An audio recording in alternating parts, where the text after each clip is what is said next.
so they live long and Drop drop dead. dead. That's my goal. Between, I suppose, 12 and 20 limbs a month through the complications of type 2 diabetes. Eating less glucose puts glucose in your blood up less in the first place, and therefore you'll have better glucose control. And eventually, if you do that well enough, you might not be a diabetic anymore, and you'll avoid all the metabolic complications, therefore almost all chronic diseases.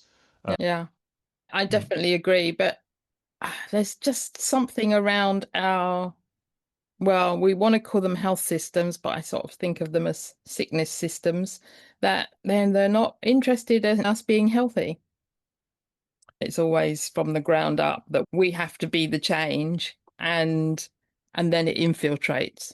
And Mm. everyone will say, "Oh yeah, but we always knew that." But they weren't listening 10 years ago. No. The sort of demise of the modern university is just absolutely well known to most people, I think, at the moment. The lack of critical thinking, the lack of, the university is a place you would come for an argument.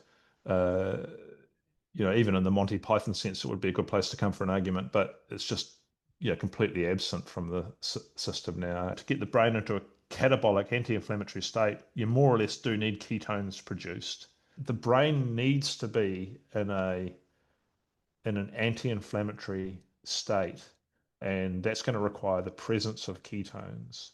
And you can get those by eating, moderate to lowish carb, but you'd have to exercise a fair bit, which humans have historically, or just have food not turn up. Frankly, I've always been of the view, if you're going to be alive, you might as well be having a good time of it. I sort of talk about the essential elements of a good life. Food is medicine, fitness is medicine, sleep is medicine, light is medicine, breathing is medicine, changing the temperature is medicine. These are the essential elements for having a good life. The hard way is the easy way, and the easy way is the hard way. My willpower is good, my won't power sucks.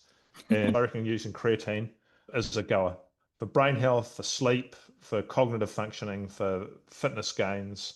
I'm all for it. And I think it's actually a pretty miracle supplement.